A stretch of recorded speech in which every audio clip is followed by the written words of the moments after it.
بالله من الشيطان الرجيم. بسم الله الرحمن الرحيم.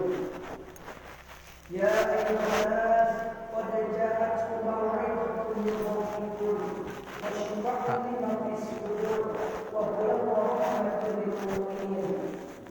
قل بفضل الله وبرحمته فبذلك فليفرحوا هو خير مما يجمعون. وقال نبينا محمد صلى الله عليه وسلم وفي كتاب المتفق بخصوص كتاب ابن ماجه عن ابن عمر رضي الله عنه يذكر الحديث صلى الله عليه وسلم وجاء رجل من الانصار يا رسول الله اي المؤمنين الاحياء قال اكثرهم للموت ذكرا واحسنهم ما بعده استعدادا اولئك هم الاحياء.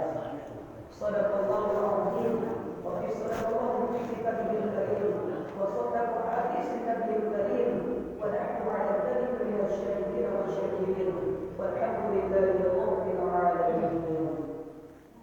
أولا المقرر bersama-sama kita hormati yakni Imam Khatib Al-Ulama Syekh Pandai dan Tuhan dan Muhammad sallallahu alaihi wasallam semua kita dalam negeri.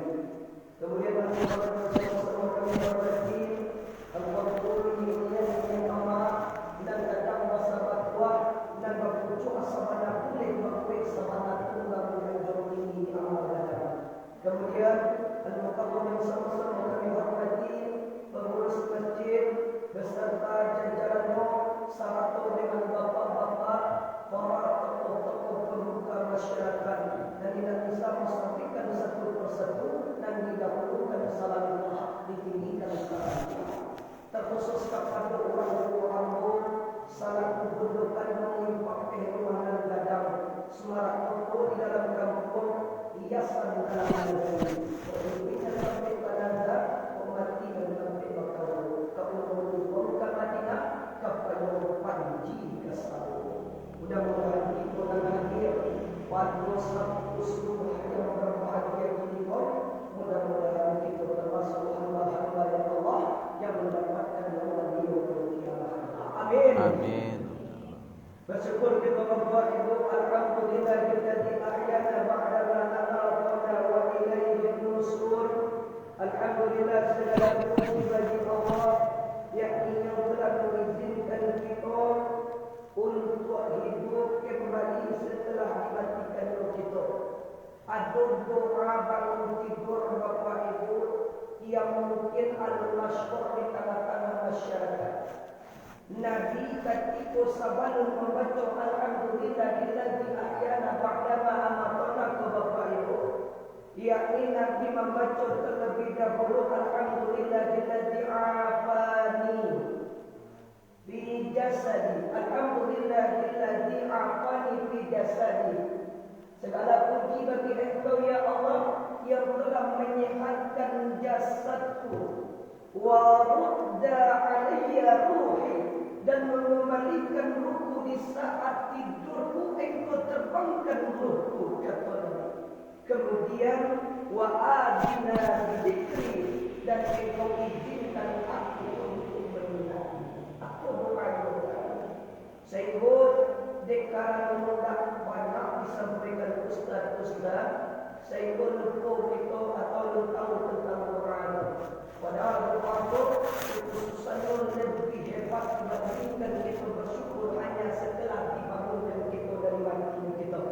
Akan tetapi yakni di dalam doa Alhamdulillahilladzi afani fi jasadi wa rudda ruhi alayya wa adina bi dzikri, kita lagi khususkan ya Allah Engkau adi hamba jasad yang sehat, kemudian Engkau warudda ruhi alayya, Engkau kembalikan ruhku setelah Engkau terbangkan di dalam tidurku tadi, kemudian wa adina bi dzikri dan dengan izinmu ya Allah aku bisa mengingatmu.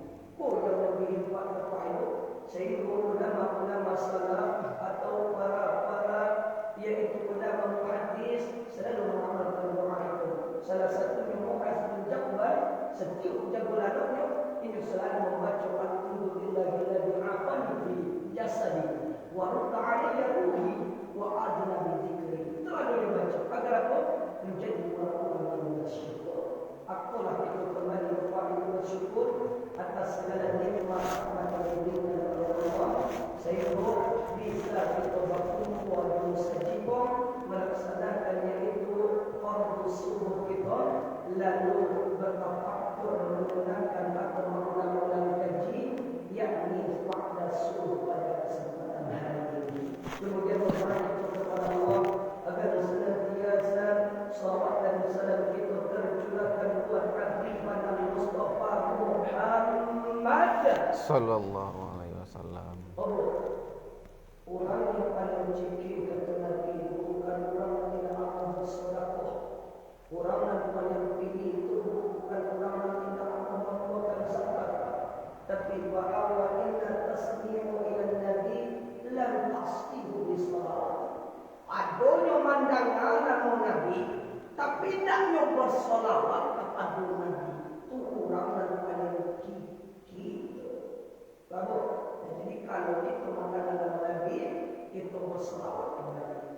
Kita bersolawat kepada Habibana Mustafa Muhammad sallallahu alaihi wasallam. Allahumma shalli ala sayyidina Muhammad Wa ala alihi wasallam. Kita tahukan bahwa biswa di akhirat min aqwama min al-akhirah lam tansuri bi kulli syai' illa bi syafaati Rasulillah. Biswa di akhirat dan ada waktu pertolongan yang akan mendapatkan itu, yang akan menolong kita, melainkan hanya bi syafaati Rasulillah, kecuali hanya syafaat dari Rasulullah. Kau andai kata ibu besok di akhirat tenggelam, siapa menolong kau syafaat Rasul, sentiang nak akan kemamilai, kamu nak akan menjadikan, kurang nak akan kemampuan, serta hamil nak akan kemaminta, tenggelam yang akan menyirami, lain dan lakukan pertolongan dari Rasulullah Sallallahu alaihi wasallam. Sehingga Bapak Ibu mengulang-ulang kaji kita selalu mengaji semanjang ibu tampuh Allah yusakan ibu melupai mengulang-ulang kaji kembali. Kalau untuk solat, alhamdulillah telah pernah beberapa kali. Tapi kalau untuk mengulang kaji itu sekali. Alah kenal ibu jorok. Ampun Pak, bukan ustaz, bukan kiai, bukan buya, bukan syekh, tapi ampun anak ibu, anak apa, dengan ibu kembali untuk mengulang-ulang kaji. Apa? Jadi di anak dengar kabupaten kenalan dulu. Ayo. Para dulu. Para lu. Tak kenal apa tak? Sayang. Tak tahu. Tak kenal maka tak tahu. Akan menabung ibu yang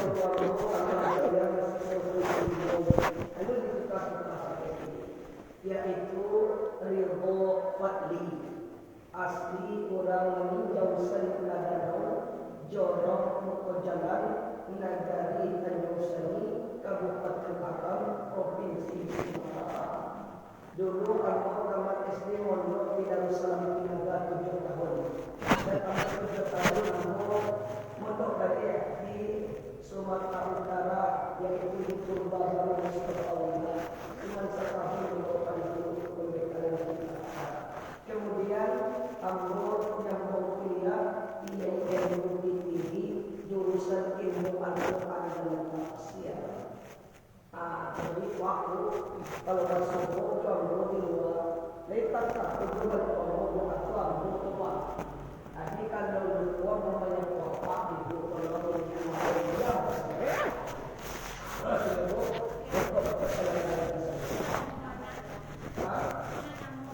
Namo Ridho Pati biasa di bawah itu. Biasa di bawah itu. Hamba tinggal di lapangan kongsi ada kek dari situ. Aku menyebut perkenalan kita itu untuk kamu ayah kamu seorang laki-laki.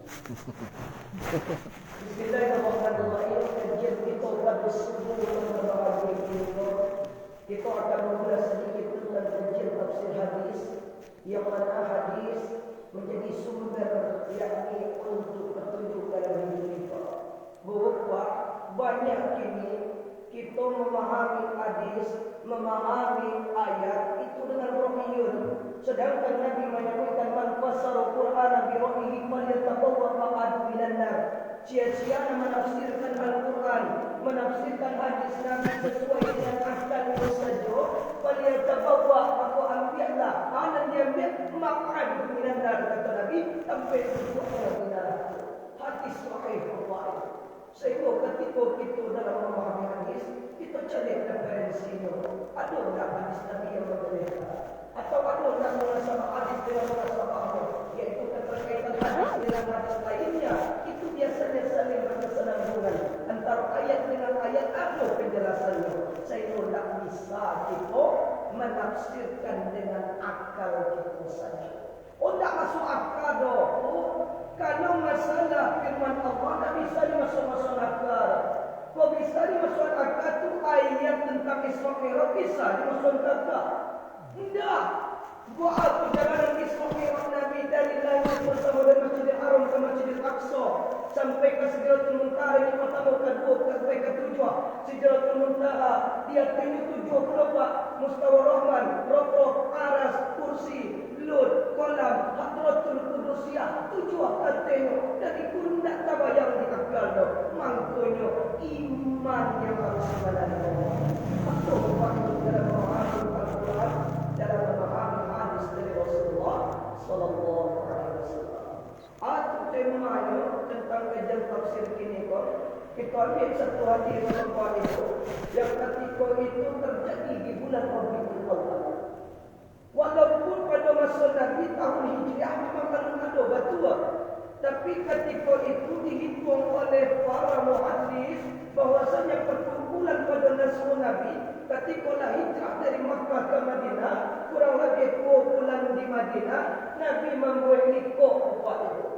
Nabi membuat halaqah sehingga kaum Muhajirin dan kaum Ansar tiba. Baik ketika itu bapak ibu, ada seorang laki-laki yang bertanya kepada Rasulullah, "Ya Rasulullah, siapa orang yang paling pintar, yang paling santri, yang paling hebat di dunia?" Hadisnya, kuntu ma'an Nabi sallallahu alaihi wasallam. Akatu Ibnu Umar, ketika aku bersama Rasulullah, faja'a rajulun minal Ansar, datang seorang laki-laki dari kaum Ansar. Bertanya kepada Rasul, "Ya Rasulullah, ayyil mu'minin al-aqyas?" Ya Rasul, siapa orang yang paling pintar di dunia apa ya Rasul? Siapa orang yang paling hebat, yang paling cerdas, yang paling beruntung di dunia apa ya Rasul? Kata Rasulullah, kalau itu ditanya kira-kira siapa orang yang paling pintar di dunia apa? Asyik nak baik dulu dia bilang. Apakah orang yang pintar itu orang yang bisa membangun rumah dan gadang, lampunya terang, permadani terbantang, makanan terhidang, sambal udang berandang, ditambah pempek Palembang, hasil selantanai ke Patabang. Itu orang yang cerdas itu. Tidak. Ataukah orang yang cerdas itu orang yang pandai manusia, urusan yang pade, kamar pagi naik pada ampe, cat rumah kile, pitinya malipe, rumahnya batingke, amenya sabele, istrinya ampe. Orang yang cerdas itu tak indah. Kita jadi apa kata Nabi Muhammad? Wa aksaruhum lil mauti dzikra wa ahsanuhum lima ba'dahu isti'dadan. Kata Nabi, orang yang cerdas adalah orang yang wa aksaruhum lil mauti dzikra, yang banyak ingin mati.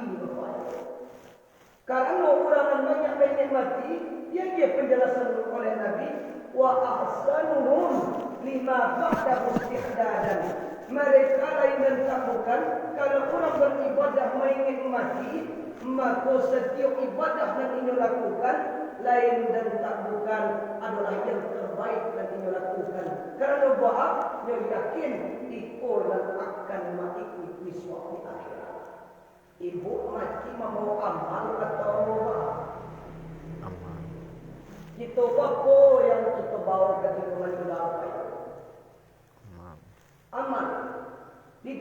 hadis, Nabi nak menyebut amal itu di bawah. Tidak. Kalau kita membawa amal Bapak Ibu, tentu amalan elok-elok itu bawah. Itu logikanya. Tapi Nabi tak memang nak menjawab tentang kita. Cuma Nabi menjawab, kita mati, indah membawa amal. Contoh, ibu banyak baju di dalam lemari ibu. Banyak. Aku baju ibu, mungkin naik dan ibu pakai itu lagi. Karena ibu dan ibu pilih, kan itu. Berarti mati tidak membawa amal. Anak di bawah mati itu la yusulahu ta'ala. La aku kita bawa satu pun. Amal yang kita lakukan itu apa? Wa atsba'uhu ma'i kui sandonya upaya. Baik dan buruk maupun dan elok ma'i kui kepada kita. Nah, jadi amal itu bukan kita yang membawa. Kalau kita bawa jangan membawa. Anak-anak buat ketinggalan di dunia buruk. Indah. Dia tetap baik kepada kita. Kau yang amal. Jadi, kau yang harus kita cari Bapak Ibu. Disampaikan oleh Nabi, ingin kita menjadi orang yang cerdas, termasuk yaitu banyak mengingat tentang mati. Karena wa asaluhu lima ba'da istirdadan, orang yang banyak mengingat mati, berarti ini akan menghadiah amalan yang elok kepada Allah. Ulaika humul hafiyas, iko orang yang pintar. Ma bekalnya, iko bekalnya. Tak banyaknya, iko bekalnya. Kata Nabi di dalam menjelaskan hadis itu, ikut terdapat di hadis yaitu Ibnu Majah, lain dan tak bukan nomor hadisnya 4259. Karya Ibnu Majah itu banyak Bapak. Bahkan ada karya tafsirnya yang dibukukan yaitu Al-Bidayah wal Hidayah. Aku tapi tak terkenal tafsir itu. Cuma ada tafsirnya tentang hadis, itulah Ibnu Majah tafsirnya. Sehingga banyak berkelompokkan hadis-hadis sahih di dalamnya. Maka apa munasabah hadis itu? Dijawab oleh Nabi, ada 3 perkara. Yang pertama kata Nabi, jadidu safina fa inna bahru amiqa.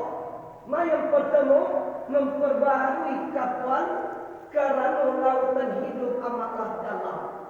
Kalau kita memahami dengan akal, kapal yang disampaikan Nabi itu. Tak bisa kita pahami dengan akal.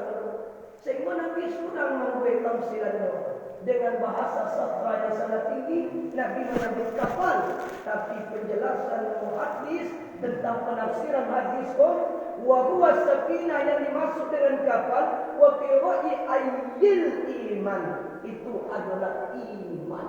Itu mangkonya bahawa dicas iman itu diperbaharui setiap hari.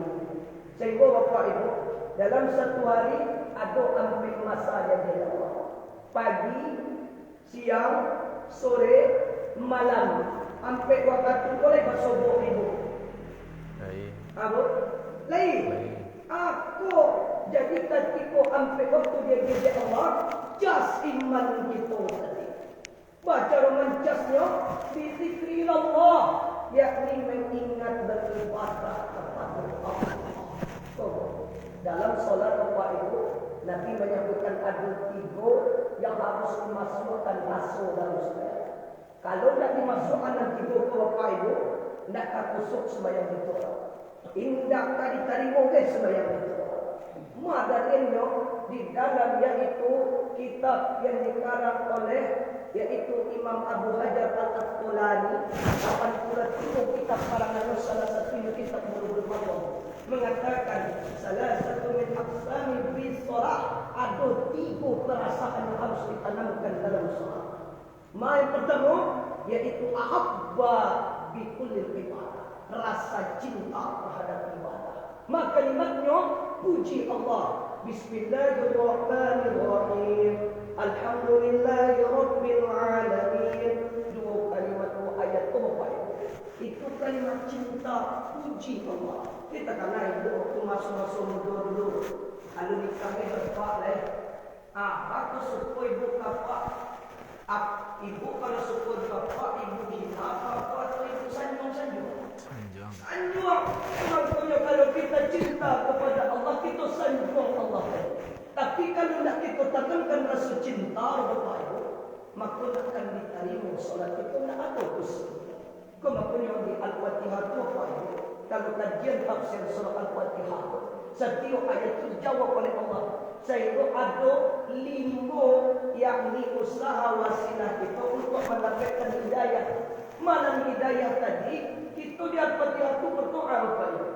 Maka di ayat ihdinas siratal mustaqim, ya Allah, tunjuk nama jalan yang lurus. Minta hidayah kita Pak. Tapi syarat harus 3 dan dimasukkan, yaitu perasaan Nabi. Yang pertama rasa cinta, yang kedua rasa rojak, pengharapan.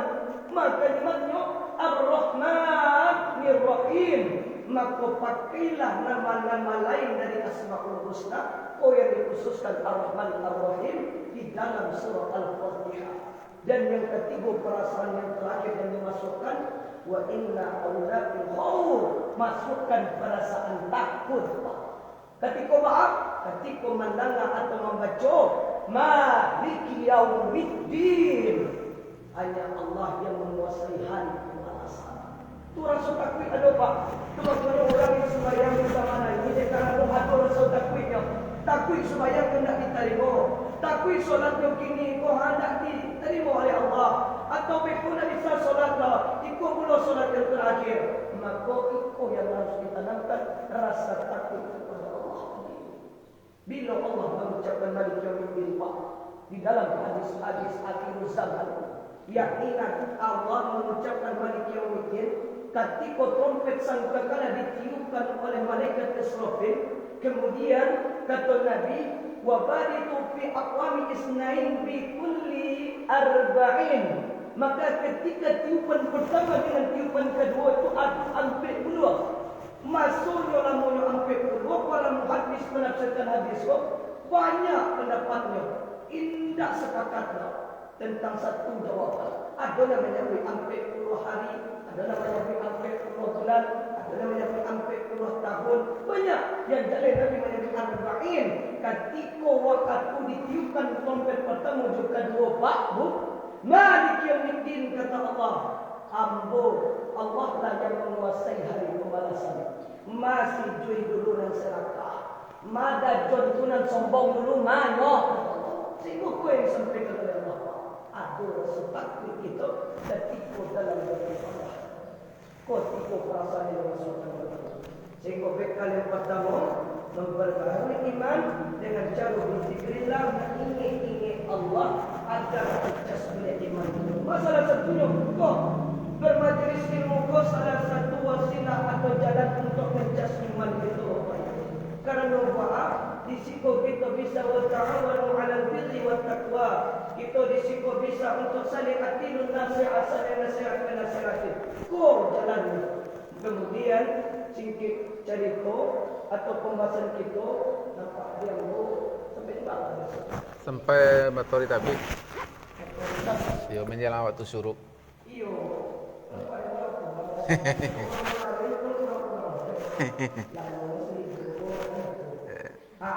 Menjelang waktu syuruk Ustaz.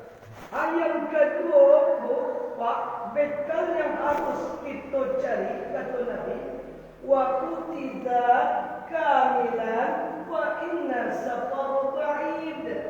Kata Nabi, carilah bekal secukupnya, ancak balabiah, wa inna safar ba'id, karena perjalanan kita setelah dunia itu amatlah ba'id, amatlah jauh.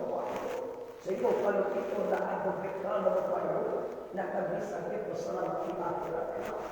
Itu maknanya di dalam pembagian waktu tadi Pak Bu, dari pagi, siang, sore, malam, mana tempat yang hebat bertahan Pak Bu?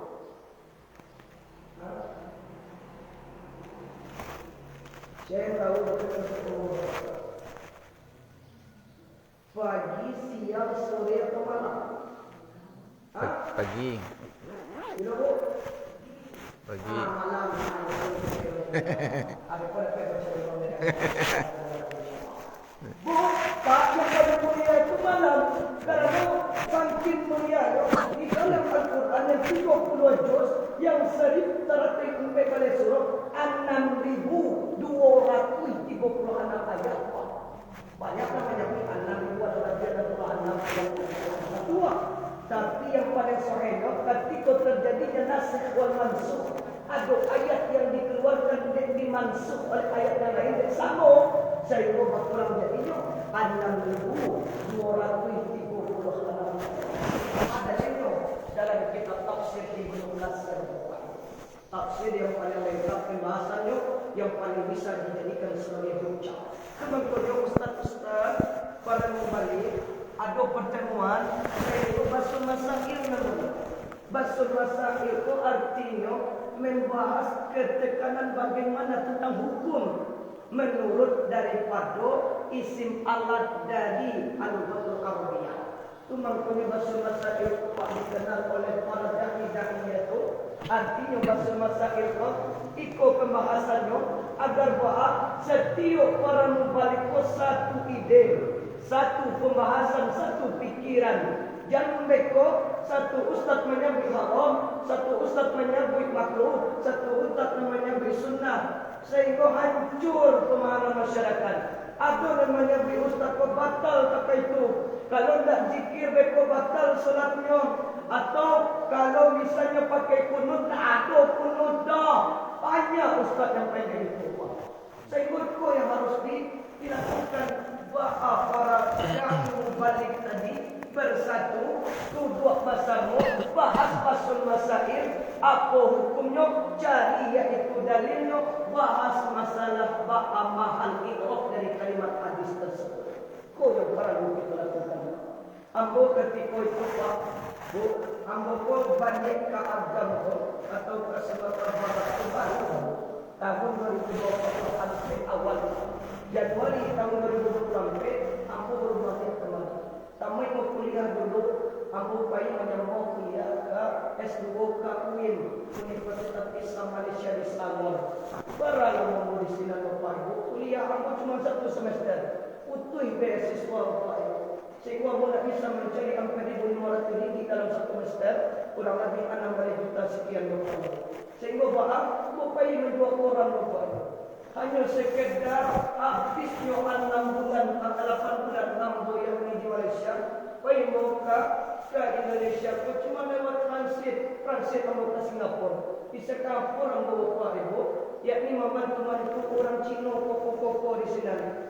Sehingga ambo karena itu di masa malam lamanya itu kurang lebih 3 bulan Bapak Ibu. Di kontraknya kami 3 bulan. Baru balik ke Indonesia asyik ambo di Batam. Di Batam ambo lamanya 1 tahun 8 bulan. Mengambil di sini lain dan tak bukan mengabdi di Pondok Pesantren Al-Badari Batam Center.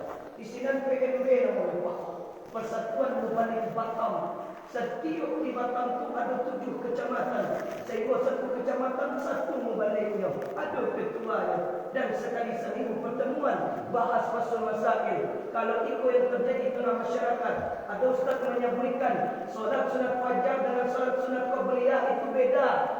Ada menyebutkan yaitu solat sunat sunatnya ada dalamnya, kini-kini saja adanya. Ikut pemahaman yang salah Bapak Ibu. Sedangkan solat sunat fajar dengan solat sunat qabliyah subuh sama atau beda? Sama, tidak dibedakan. Nabi menyebut sama, hampir mazhab sepakat sama. Dan perlu dibedakan qabliyah subuh dengan yakni solat sunat fajar. Beda, indah, sama. Oh, yang harus kita tafsirkan hadis dengan hadis, bukan dengan akal. Bahkan solat sunat syuruk dulu ada katanya. Kini-kini pula yang ada tu indah. Ada dari yang man solat wada fi jama'atin. Dia yang ana solat subuh tapi syarat berjamaah. Kalau bapak itu ingin solat sunat syuruk tapi nak berjamaah subuh, kata tidak sah syuruknya. Kau baik. Kalau kita ingin solat-solat syuruk, ya Bu, tapi ibu subuhnya nak berjamaah, ibu surau saya di rumah bersolat dulu. Tapi mereka ingin ibu solat-solat syuruk. Kata Nabi nak sah solat-solat syuruk ibu. Karena ada solat-solat yang memiliki syarat Bapak Ibu. Oh, salah satunya solat-solat syuruk. Harus ada syaratnya. Syaratnya subuhnya berjamaah. Yang kedua, setelah subuh berjamaah, kemudiannya tetap di tempat rupanya hatta sampailah sampai terbitnya matahari. Kalau terbit matahari terbit itu namanya isyraq, Pak. Perpindahannya disebut dengan masyrik dan amalannya, solatnya disebut dengan syuhur. Itu sehingga kalaulah sampai ke sinan, kata Nabi, kalau mazhab Imam Syafi'i wa aqwama bi katsiril waqti, latihan sakit ijan bunyi waktu syurutin itu sembahyang. Kata Imam Syafi'i sama dengan orang Majusi, baru ayat kata orang sembahyang. Sah, membedakan itu apa itu?